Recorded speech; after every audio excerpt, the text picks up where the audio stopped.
दोस्तों, आप देख रहे हैं कि कितनी विभिन्न पार्टियों द्वारा ये डेलीगेशन गया है चुनाव आयोग।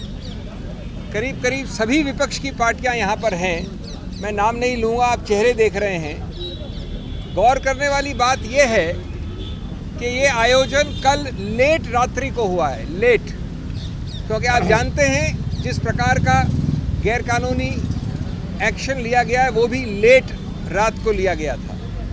इतने अल्प समय में हमारे सभी कॉलीग्स ने, कई लोग दिल्ली से बाहर से भी आए हैं, कुछ एक दो लोग पहुंच नहीं पाए, लेकिन करीब विपक्ष के हर रंग की पार्टी यहाँ पर उपस्थित है और मैं समझता हूँ सब एकजुट होके इस मामले में गए हैं।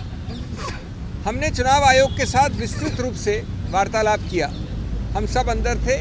चुनाव आयोग के तीनों नवगठित चुनाव आयोग और उनके सभी अफसर थे। मैं संक्षिप्त में बता दूं आपको कि हमने क्या कहा। पहली बात कि ये बहुत ही गंभीर और व्यापक मुद्दा है। ये सिर्फ एक व्यक्ति या व्यक्ति विशेष या पार्टी विशेष का मुद्दा नहीं है। ये मुद्दा व्यापक इसलिए है क्योंकि ये सीधा संबंध रखता है भारत के संविधान के मूल ढांचे से, जिसको आप बेसिक स्ट्रक्चर कहते हैं। जैसा कि आप जानते हैं, मूल ढांचे का जो पूरा कानून है वो ये कहता है, बहुत अनूठी बात है भारत के बारे में, कि अगर कोई भी संवैधानिक संशोधन मूल ढांचे के विरुद्ध है तो संवैधानिक संशोधन भी असंवैधानिक करार किया जा सकता है। अब इसको हमने कैसे पक्ष रखा? जब आप इस प्रकार की चुनाव के लिए जो एक समतल ज़मीन आवश्यक है, अति आवश्यक है, अनिवार्य है, समतल ज़मीन, उस समतल ज़मीन को आप बदल देते हैं, उसको समतल नहीं रहने देते हैं दुरुपयोग करके एजेंसीज द्वारा, तो उसका सीधा दुष्प्रभाव पड़ता है स्वतंत्र निष्पक्ष चुनाव पर, फ्री एंड फेयर इलेक्शंस। उसका सीधा दुष्प्रभाव आगे पड़ता है गणतंत्र लोकतंत्र पे, डेमोक्रेसी। और स्वतंत्र निष्पक्ष चुनाव या लोकतंत्र गणतंत्र दोनों उच्चतम न्यायालय ने केशवानंद भारती के समय से कहा है, बार बार कहा है, मूल ढांचे के एक अभिन्न अंग हैं। तो जब आप समतल ज़मीन को बदल देते हैं, नॉन समतल बना देते हैं दुरुपयोग करके एजेंसीज का, तो आप सीधा उस मूल ढांचे पे प्रहार कर रहे हैं, असंवैधानिक गैरकानूनी प्रहार। ये एक मूल मुद्दा है और इसके लिए सबसे बड़ा पुलिसमैन इस समतल ज़मीन का संविधान ने बनाया है, चुनाव आयोग को बनाया है। सिर्फ कोई स्टैट्यूटरी गठित संस्था नहीं है, ये संवैधानिक संस्था है। तो हमने उनको उनके उत्तरदायित्व की याद दिलाई और कहा कि आप बेझिझक होकर इस मामले में हस्तक्षेप करें। दूसरा पहलू हमने बड़ा रोचक रखा उनके सामने। हमने उदाहरण तो दिए, अभी मैं 2-3 दूंगा। स्वतंत्र भारत के 75 वर्ष के इतिहास में कई सरकारें आई हैं। उसका रंग ये भी हो सकता है, ये भी हो सकता है, ये भी हो सकता है। इसी सत्तारूढ़ पार्टी की सरकारें पहले आई हैं, लेकिन 75 वर्ष में कभी भी चुनाव के बिल्कुल शुरू में, चुनाव के आसपास एजेंसीज का दुरुपयोग ऐसे कभी नहीं हुआ। 75 वर्ष में पहली बार एक पदासीन मुख्यमंत्री को कल रात को गिरफ्तार किया गया है, पहली बार। कुछ हफ्तों पहले एक मुख्यमंत्री को मजबूर करके हटा के उसको गिरफ्तार किया गया। विपक्ष की बहुत बड़ी पार्टी, 125 साल से ज़्यादा पुरानी पार्टी कांग्रेस के 94, 95, 96 के अकाउंट्स के विषय में 150 करोड़ से ज़्यादा फ्रीज हुआ है। हमारे माननीय कांग्रेस अध्यक्ष, पूर्व कांग्रेस अध्यक्ष सब ने अभी आपके समक्ष 2 दिन पहले इस पर प्रेस कॉन्फ्रेंस भी की है। अभी हमको बता रहे हैं हमारे मित्र लेफ्ट के, येचुरी जी यहाँ खड़े मेरे साथ, उनको भी वैसे ही नोटिस आए हैं। तीसरा पहलू, हमने एक सूची दी 11 और हाल के रीसेंट उदाहरण। पुराने उदाहरण तो सैकड़ों हैं, वो 11 के 11 एनसीपी से लेकर, टीएमसी से लेकर, कांग्रेस से लेकर विपक्ष के हर पार्टी पे है जहां पर एजेंसीज का दुरुपयोग हुआ है, गिरफ्तारी हुई है। लेकिन एक भी उदाहरण नहीं है सत्तारूढ़ पार्टी का। ये कौन सी जादुई पुड़िया खाई है सत्तारूढ़ पार्टी ने कि हर अच्छाई वहाँ है, हर बुराई यहाँ है, या सिर्फ बुराई दिखती यहाँ पर है? अगर बुराई वहाँ है तो दिखती नहीं है। वॉशिंग मशीन का तो उदाहरण आपने बहुत सुन लिया है, लेकिन ये समतल ज़मीन की मूल ढांचे को प्रहार करता है। हमने 11 लिखित और उसके अलावा 14 उदाहरण दिए हैं अभी अभी चुनाव आयोग को। तीसरा पक्ष ये है कि अगर कुछ गलती भी हुई है तो आपने कहीं ये नहीं दिखाया कि अभी इसी वक्त एजेंसीज़ की रेड आवश्यक है, अभी इसी वक्त इनकी गिरफ्तारी आवश्यक है। अरे भाई, अगर कोई नोटिस या कोई कार्रवाई 2023 से चल रही है तो आप 2 महीने और नहीं रुक सकते? आपको जो कार्रवाई करनी है आप करिए, लेकिन ये क्या कि आप चुनाव के पहले वोट पड़ने से पहले ही चुनाव जीत जाना चाहते हैं। आप पहला वोट पड़ा नहीं, उसके पहले जीत जाना चाहते हैं आप, कानूनी तरीके से नहीं, गणतांत्रिक तरीके से नहीं। तो ये मामले जिसको कहते हैं आवश्यकता या ज़रूरत अरेस्ट की, वो किसने दिखाया है? मेरे पास अधिकार क्षेत्र है तो मैं अरेस्ट कर लूँ।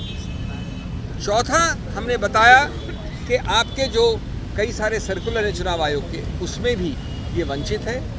हमारे कॉलीग्स ने ये मांग की कि अगर चुनाव आयोग डीजीपी बदल सकता है, होम सेक्रेटरी बदल सकता है, किसी को बदल सकता है, तो ये एजेंसीज़ किस प्रकार की कोई एक विशेष एग्जेम्पशन एंजॉय करती हैं? इन एजेंसीज़ पे नियंत्रण क्यों नहीं करता चुनाव आयोग? इन एजेंसीज़ के नियुक्तियां कम से कम इन 4 महीने के लिए क्यों नहीं होती चुनाव आयोग द्वारा? ये भी पुलिस एजेंसीज हैं एक प्रकार से, ये भी सत्तारूढ़ पार्टी के उपयोग या दुरुपयोग के लिए हैं। तो इसलिए ये मुद्दे बहुत ही मूल मुद्दे हैं, और हम ये कहेंगे कि हर प्रकार का अनड्यू इन्फ्लुएंस का आपका कानून है, सर्कुलर है, आप उसको सिर्फ शब्द नहीं रखिए, आप उसका इस्तेमाल करिए। नहीं तो ये चुनाव आयोग एक सिर्फ एक सजाने के लिए कोई संस्था नहीं होनी चाहिए। ये हमारा पुलिसमैन है गणतंत्र के लिए। बाकी कई मुद्दे हमारे इसमें हैं, आपको मिलेंगे सब। मैं बहुत संक्षिप्त में अंग्रेजी में बोलूँ अपनी अनुमति के साथ। I will be very brief because you know the gist of it. For our friends from the English media, just 1 minute, just half a minute.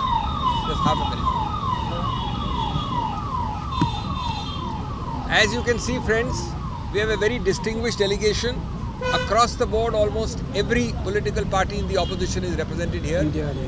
I must tell you, I'm not taking names, but this delegation was activated late last night. Not last night, late last night. Some of them got the information after 11, 12, 1 o'clock. Many have made the effort to fly here. One of them is Mr. O'Brien. They were not in Delhi. 1 or 2 could not come, but they have given their full support. Yeah. Every possible political color is represented from the opposition here at short notice. Now, we went in this delegation and unitedly told in a very detailed presentation, which is here, which you'll get also a copy of. You can mention Shiv Sena and JMM names. JMM and Shiv Sena could not send their reps at short notice. All the others are here. They have specifically assured us of unconditional, unstinted support, unqualified support. Now, in the Election Commission, we pointed out that this is not a normal complaint. It is not a complaint about X, Y or Z.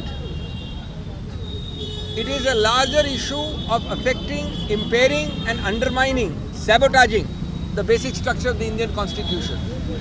We pointed out that a level playing field is the heart and soul of free and fair elections. And free and fair elections are the heart and soul of democracy itself. And democracy has been held repeatedly by the Supreme Court to be part of basic structure. So the moment you skew, you render the level playing field into a non-level playing field, then what do? You are actually affecting democracy and therefore the basic structure itself. How do you do it? You use and misuse agencies blatantly. Cases which are 20 years old. If you have to take action, I'm assuming for a minute that action is justified. Why can't the action be deferred till June, July? What is the need to arrest him today? What is the need to raid him tomorrow? Right on the cusp in the middle of elections. It is because you want to win by unfair means before the first vote is cast. Before the first vote is cast. It is because you want to win the election before the first vote is cast. And we have also given a very interesting list. We pointed out that in 75 years of Indian history, no party of whatever color, including the BJP in all its earlier avatars, has ever thought of arresting a sitting chief minister. What happened last night? Never before has it been that the other chief minister who had forced to demit office a few days before that, was also arrested from Jharkhand. Never before we have given a list of recent, I repeat recent only, 11 other examples. Every party of this political spectrum standing here has been harassed, raided and arrested. Why? All the virtues are in this pocket, all the vices are this side? Or are you blind like Nelson, who chose to look only one way? He looked only this side, he saw what he wanted to see. He never saw the vices of this side. Not a single person of the ruling party is affected. How is that a level playing field? We asked this question of the mega policeman and custodian of our democracy, the Election Commission. We told them that you have constitutional powers. If you can appoint DGPs, if you can appoint heads of police, you can change Home Secretary, you have done it just now, 1 week ago. Then why can't you control the appointments to the ED, the CBI and the IT during at least the period which is known as commonly the hot period or the MCC period? There is absolutely no exemption. They are also statutory agencies, they are also executive agencies. The EC should not hesitate, we are making it very clear. We have also cited circulars of the EC, we have cited the Representation of People's Act. Undue influence, you cannot allow to be used. You cannot allow agencies to act in a neutral, non-neutral, non-discriminatory fashion, and so on and so forth. I will not take more time. I will only end by saying, that when you look at our 14 examples which are very recent, I told the Election Commission respectfully that you all remember the James Bond film. The James Bond film says, when it happens the first time, it is happenstance, that is chance. When it happens the second time, you can call it coincidence. When it happens the third time, it is enemy action. Recent 14 examples. I think this country must introspect, the EC must take immediate action so that words are not words but have concrete actions built into them. Thank you so much. Okay, thank you.